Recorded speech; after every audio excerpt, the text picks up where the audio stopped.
Olá, bem-vindos outra vez. Essa aula 4, vamos dar prosseguimento ao período chamado Kamakura, né? Então, estamos adentrando o século XII, inicia-se aí com o período já, depois de certas instabilidades, no final do período Heian, vimos na aula 3, e conflagração de novas rivalidades da família dos Tairas contra os Minamoto. E os Minamoto e Yoritomo eventualmente é nomeado o novo shogun pelo imperador, né? Haverá inclusive invasão à capital imperial, fuga da família imperial, né? Eventualmente no final do período Heian. Então iniciamos aí já no final do século XII uma nova configuração de poder, com vestígios de poder imperial estabelecido em algumas famílias aliadas, juntamente com lideranças militares que ora se aliam contra, ora a favor da família imperial. Então temos aí uma situação de pêndulo, ora é a favor de uma figura que se alinha mais politicamente ao imperador, ora o imperador está muito mais afastado em questões religiosas simbólicas. Vejam que a linhagem imperial dos Yamato ela nunca foi quebrada, né? Desde Dimo, né? Como eles alegam, no Kondiki e Nihonji.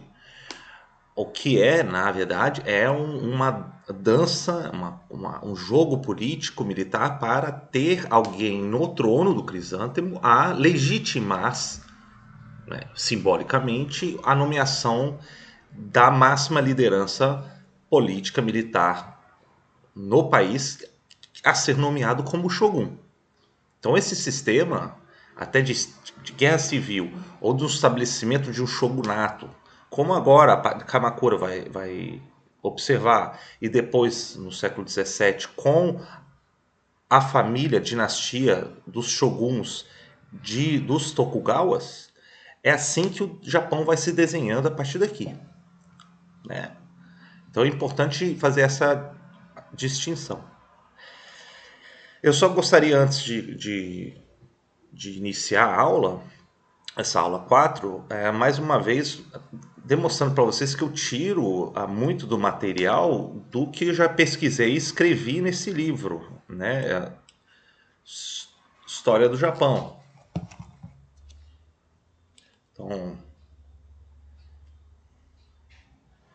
tá bom? Está à venda aí na Amazon, o link está embaixo aí do vídeo. E vocês podem acompanhar melhor, tem inclusive fontes que eu pesquisei, dicas de leituras, ilustrações. Então eu fiz esse curso pensando, acompanhando esse livro, né? Então aconselho a vocês, salvo engano ainda tem a versão eletrônica, a versão impressa ainda está um pouco complicada.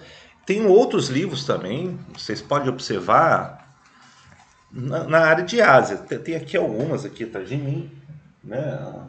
Por exemplo, tem uma aqui, depois eu reuni todo o material e fiz uma grande obra. Isso aqui, na verdade, dá quase mais de 1.200 páginas, que é a história da Ásia.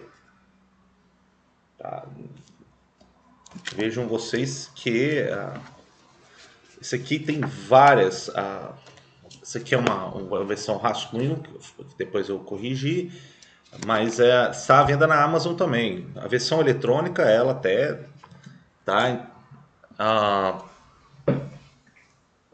mais acessível. A parte impressa é um pouco mais complicado, né? Vocês podem, claro, pedir a parte física, mas isso aí vai depender do gosto do frete. Agora, a versão eletrônica Kindle tá bastante acessível. Eu negociei com a Amazon.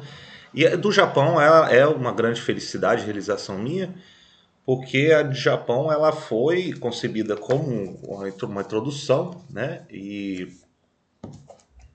ela é uma das mais vendidas da área de história da Ásia, na região de história asiática. Tá bom? Então, deixa eu voltar aqui.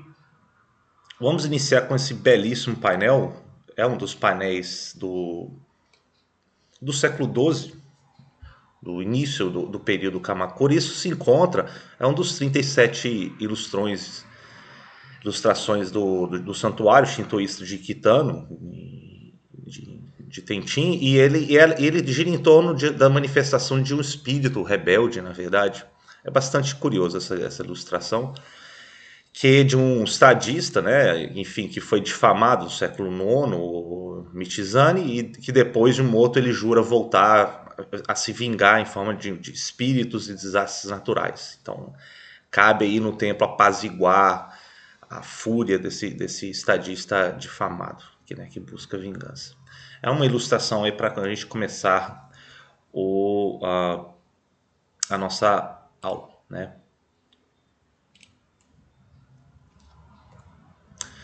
Então temos aqui, só para recapitular, um mapa das principais batalhas e eventos do final do período Heian, né, que vai definir as forças. Acredito que existe aquela em torno da capital Kyoto, né, de 1148, e que vai inclusive afetar a família imperial, e aquela decisiva da Noura, que depois vai resultar na fuga do imperador pequeno Antuco, que depois será levada por sua avó no Estreito de Tsushima, e ali eles cometem suicídio se jogando sob as ondas, né? Então, e é até interessante porque aqui temos que familiarizar com o mapa, né? A ilha principal Honshu, as partes orientais da planície de Kanto, do qual vem inclusive a família dos Minamoto, né? E depois que vem da região de Kamakura, e lá está inclusive uma das suas sedes de governo. Kyoto permanece a sede do imperial, né, da família imperial. Essa região aqui, ela é da região da planície de Yamato, uma região fértil, né? E a ligação entre esses dois vai ser interessante depois para o comércio terrestre do Japão nos séculos posteriores.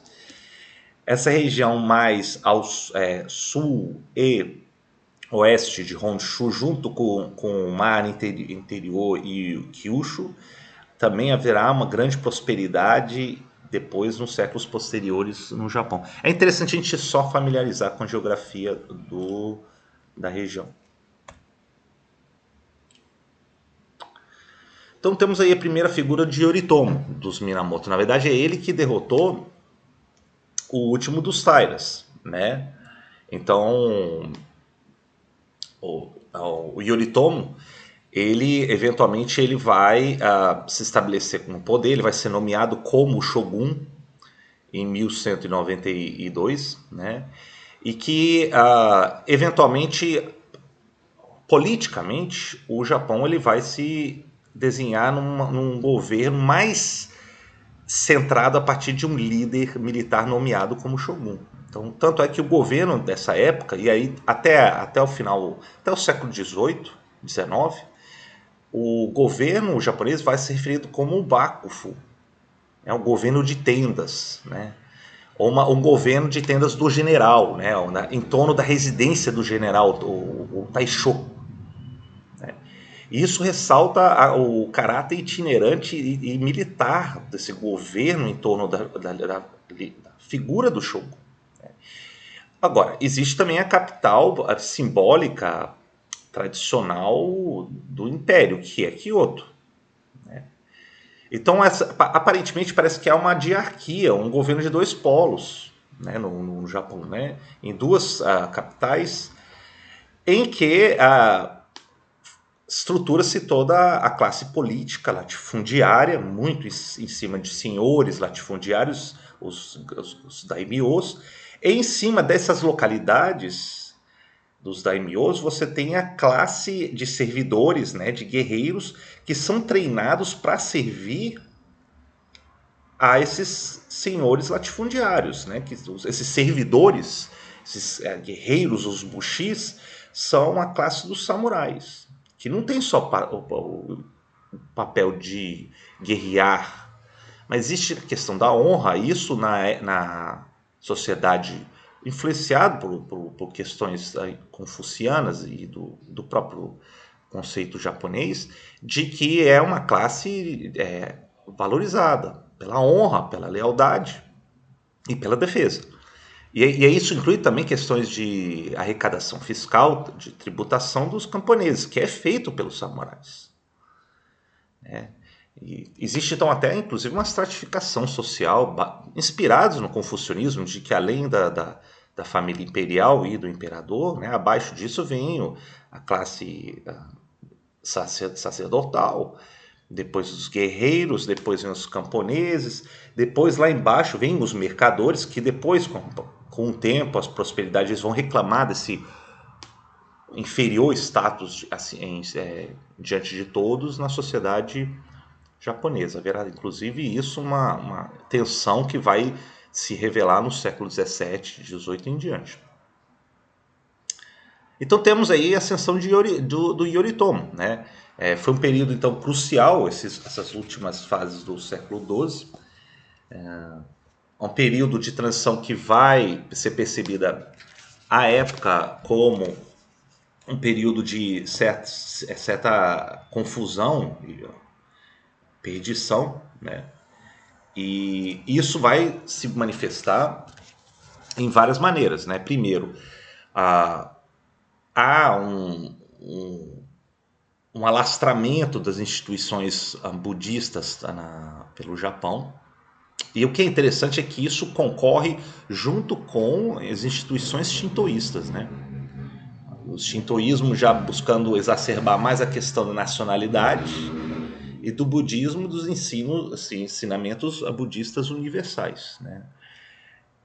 Isso não significa que o budismo no Japão não ganhe contornos próprios, ele ganha sim, né? Isso, mas um dos primeiros efeitos é que o espalhamento das instituições budistas, isso significa templos, mosteiros, escolas, ele vai resultar inclusive no aumento das possibilidades de ensino e leitura à população em geral, né? E também um acesso maior junto com essas instituições, de acesso às pessoas a banhos públicos, né? Então, melhorando inclusive questões sanitárias da população. No campo agrícola, haverá boas safras de colheitas no final do século XII, início do XIII, né? Um incremento na monetarização da economia, entendendo que no Japão, ao contrário da China, haverá uma descoberta e mineração de prata. Isso muito valorizado depois na China, que tem escassez desse produto, que inclusive chega quase que, salvo engano, valer mais do que o ouro. E depois os portugueses e outros comerciantes oceânicos vão explorar essa diferença de valor da prata, pegando a prata a japonesa e comerciando aí com o mercado chinês, né? E ao todo então teve um crescimento, então uma vitalidade da atividade comercial do Japão, né? Esse crescimento ele vai pautar o desenvolvimento urbano e desenvolvimento de corporações, né? Como consolidação até de guildas, né? As ZA, né? No Japão. Então até a classe artesanal, a classe mercantil, ela se desenvolve, ela começa a se consolidar em algumas aglomerações urbanas ao longo do Japão. Então o Japão ele não fica como era antes, muito agrícola. Ele permanece em boa parte, mas existe já uma atividade urbana precoce. Por isso que eu não gosto de comparar ou nomear o Japão como um Japão feudal, né? Muitos estudiosos do Japão apontam as diferenças, e eu inclusive gosto mais de ressaltar as diferenças do que as semelhanças. Há semelhanças, mas eu prefiro fugir dessas equiparações. É um contexto completamente diferente da Europa no seu contexto medieval. Bom, no campo filosófico e religioso há mudanças também. Então, no budismo, por exemplo, temos um conceito que ganha voga nessa época de uma percepção de sintomas de uma era terminal. Isso de acordo com as leis épocas, as eras de Dharma, do direito, das virtudes propagadas pelos ensinamentos de Buda, né, o Shakyamuni, né? E Então ali entendia-se que vivia-se uma era terminal, à espera de uma renovação. Então é um fim de uma era. Era a era do Mapô, como falei em aulas anteriores. Né? A era terminal que carrega com isso uma visão de decadência, de declínio dos valores. Então, por exemplo, os budistas dessa visão ressaltavam mais o predomínio crescente das classes guerreiras, né? Em cima da tradicional elite sacerdotal e imperial como prevalecia em boa parte no período Heian. Então isso é expresso, por exemplo, nos contos de Reiki. Reiki, lembrando que é outro nome da família dos Tairas, que foram derrotados aí pelos Minamotos. Né? Os guerreiros aparecem como protagonistas e depois, eventualmente, aparecem como vitoriosos em cima de personagens cultos e polidos dos palacianos. Então, essa tendência, até um estudioso como o Paul Varley, ele enfatiza que isso dá um traço cultural que vai ser marcante no Japão na era Kamakura, que vai ser o pessimismo e o declínio, que eu reúno como o Mapô, que misturado isso com uma certa nostalgia dos tempos de Heian, que foi na época um período de florescimento, tal como na China da dinastia Tang, né? Outro conto que mostra isso é o Hojoki, né? De Kamuno Jomei, além dos contos de Reiki, naturalmente, e de que esse princípio do Mapô ele enfatiza os traços tão sombrios do destino da humanidade, né? O mistério e a profundeza, né? Que é o denominado como Yugen, a solidão e a humildade, que é o Sabi, e que até o Varley chega a concluir que esses traços vão depois compor a singularidade do senso estético japonês. Então é um período crucial. Né? Eu tenho aqui uma ilustração do conto de Reiki, né? O Reiki Monogatari, o épico composto aí no século XIII, aí no período de Kamakura. O budismo ele vai então florescer com contribuições, né? Ele vai reformular a sua as suas características, né? Uma vertente do budismo que floresce vai ser de um monge, que o Honen, que ele vai fundar a vertente da Terra Pura, né? Do Jodo Bukkyo, que aponta que, e ele vivendo no mosteiro Monte Riei, a nordeste de Kyoto, ele entende que os eventos trágicos, os conflitos e o turbilhão das guerras Kenpei, por exemplo, no final do período anterior de Heian, ele enfatiza então a salvação da alma de sua seita, né, visando um renascimento no mundo do além. É uma seita que ganha grande vertente. Uma outra que vai ser bem recebida e se populariza, principalmente na classe guerreira, vai ser a proposta de uma ética de vida mais simples e ascética, que vai ser a vertente Zen. E essa vai ser popular entre pessoas, entre os guerreiros, por exemplo, né, os samurais, como também pessoas mais simples, que não desejam se aprofundar nas questões mais esotéricas e de doutrina de outras vertentes budistas. Né. Então temos aqui a figura do monge Honen estudando as escrituras no seu mosteiro no Monte Riei. Né. Agora, como é que o Japão ele se situa no leste asiático da época? Né? Primeiro, ele teve um relativo isolamento. Isso não significa que houve zero atividade com o restante do leste asiático. Né? A sua projeção naval marítima ela era natural. Então, mesmo que o governo não tenha endossado interações, né, embaixadas, ou ocasionalmente tinha sim o envio de comércio, etc., mas a atividade não oficial ou até ilegal de piratas era notável. Né? Então, por exemplo, já existia já relatos na costa chinesa, no litoral da Península Coreana, nas Taiwan, até na ilha meridional da China, de Hainan, e também em Ryukyu, né, e nas Filipinas, de comunidades japonesas, comerciantes, né? E essas atividades marítimas eram notáveis pela pirataria japonesa, né? Os chamados wako, que eles dominavam essa região. Isso vai, inclusive, perdurar até também do século XV, século XVI, e que vai gerar já relatos dos portugueses, de espanhóis que navegam nesses mares. Então, por exemplo, houve uma expedição organizada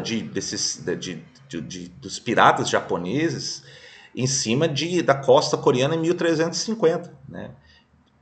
E há especulações que esse ataque foi tão devastador para a Península Coreana que resultou no enfraquecimento de determinadas localidades da costa e o crescimento de um reino mais organizado a ganhar supremacia na Península Coreana, que vai ser a dinastia de Chongzong, que vai predominar de 1392 em diante. Inclusive contribuindo até para o certo isolamento da Coreia, ou volta-se a Coreia mais para o trato com o reino chinês, o Império Chinês. Então haverá consequências políticas também desse alastramento da pirataria japonesa da região, né? Então eu tenho aqui inclusive uma ilustração chinesa, no caso aí do século XVIII, né, do ataque desses japoneses na costa chinesa. É claro, um dos eventos mais notáveis vai ser as duas tentativas de invasão naval dos mongóis. Lembrando que os mongóis tinham derrotado o Império Chinês e se instalaram como uma nova dinastia Yuan na China, isso já no século XIII, né? E um dos seus imperadores na China, ele decide então tentar buscar a vassalagem, né, o mando de tributos, melhor dizendo, do reino japonês para o trono do céu em Pequim, Cambali, que na época era chamado, né, pelos mongóis chineses que estavam no poder na China. E Kublai Khan, percebendo que eles estavam ignorando, manda uma expedição punitiva. Então ele manda primeiro em 1274, ele eventualmente chega na costa da região de Kyushu, né? A tentativa inicialmente ela é fracassada, né? São, na verdade, em novembro de 1274, são cerca de 900 navios que desembarcam no noroeste de Kyushu. E apesar da superioridade de número de navios e homens, que estima-se que seja em torno de 40 mil, os mongóis eles se retiram diante das condições meteorológicas adversas. E aí uma segunda tentativa é feita em junho de 1281. Então você já tem, os anos se passam, o governo japonês, o exército japonês se organiza melhor nessa região, e eles embarcam muito próximos dessa primeira região, que é na Baía de Hakata, em Kyushu, e já os mongóis com 150 mil homens, muitos coreanos e chineses que também não se entendiam, talvez isso também mostre uma falta de comando, de unificação dessa invasão, né?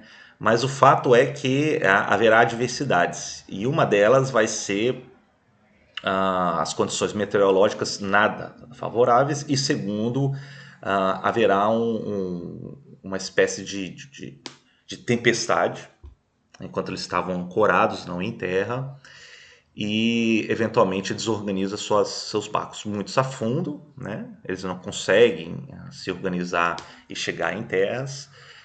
Então esse vento, essa tempestade, o shimpo, né, como os japoneses afirmam, ou uma espécie de manifestação de uma entidade divina, né, uma kamikaze, Ele então desorganiza e frustra a tentativa dos mongóis de efetivamente desembarcarem na costa de Kyushu. Então isso aí vai trazer, primeiro vai ser largamente explorado na mitologia japonesa, né, de que parece que os deuses favoreceram os japoneses nesse evento, né. Agora haverá depois as consequências dessa vitória, né. Primeiro, o reino japonês se isola cada vez mais, percebe o exterior como uma ameaça, isso fará outras vezes na sua história, né? E aqueles que estavam. Primeiro, haverá o ônus de ter gasto na mobilidade de recursos e homens ali a fortificar a região. E aqueles que estavam envolvidos diretamente, eles não se sentem plenamente recompensados. E de certa maneira até frustrados, porque não houve uma grande batalha.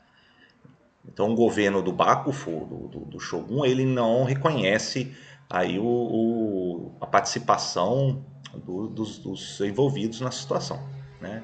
E segundo, porque aqueles naquelas terras locais também sofrem prejuízo e buscam uma compensação financeira e o governo também não dá a eles também a devida recompensa, né? Então você tem uma série de descontentamentos da região. Vai atingir patamares críticos, inclusive, ah, questionando a estrutura do shogunato. Então, alguns começam a buscar, inclusive, uma renovação da aliança das forças no Japão, né? E eles enxergam, por exemplo, já alguns anos depois, a ascensão de um novo imperador, né, do trono de Crisântemo, que vai ser o imperador Go-Daigo, aqui à esquerda, né? E Go-Daigo, ele se inspira num dos seus antecedentes, o longínquo imperador Daigo, do final do século IX, né, que pretendeu fazer uma espécie de restauração.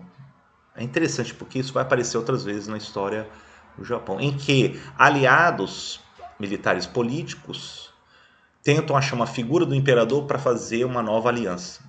Trazer o imperador mais para o primeiro plano da política, ou menos inspirar eles mais diretamente.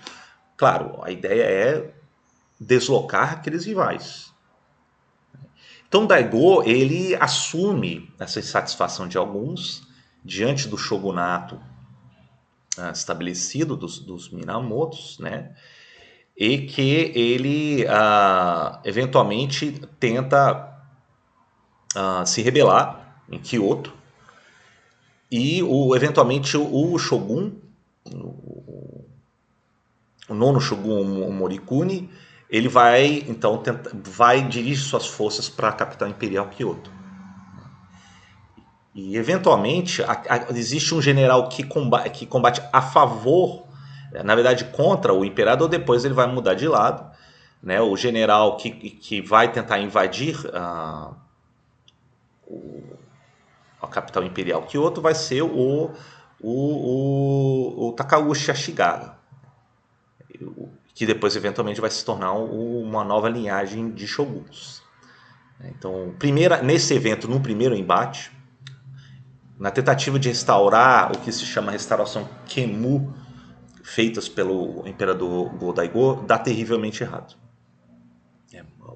O shogunato, então, ele reprime as forças leais a esse imperador. O imperador humilhado, ele foge para uma ilha remota de Oki, né? E 2 anos depois da entrada a pacificação de que Ashikaga faz em Kyoto, isso em 1333, Ashikaga ele percebe a ascensão dele como uma figura política e militar, percebe que ele pode então pleitear ser um novo shogun, terminando a linhagem de shoguns anteriores dos Minamotos, né? Ele busca então articular com o imperador que ele derrotou em Kyoto, que está no exílio, o Go-Daigo, percebe a decadência do shogunato dos Minamotos. Então o Takauji ele busca o imperador e o imperador faz uma nova aliança com esse general Takauji Ashikaga, né? Então ele é nomeado então como o novo Shogun, né? E eventualmente isso vai então despontar como uma nova família de shoguns que vai inaugurar então uma nova era de shoguns da família dos Ashikaga. E a gente vai ver isso então na nossa próxima aula.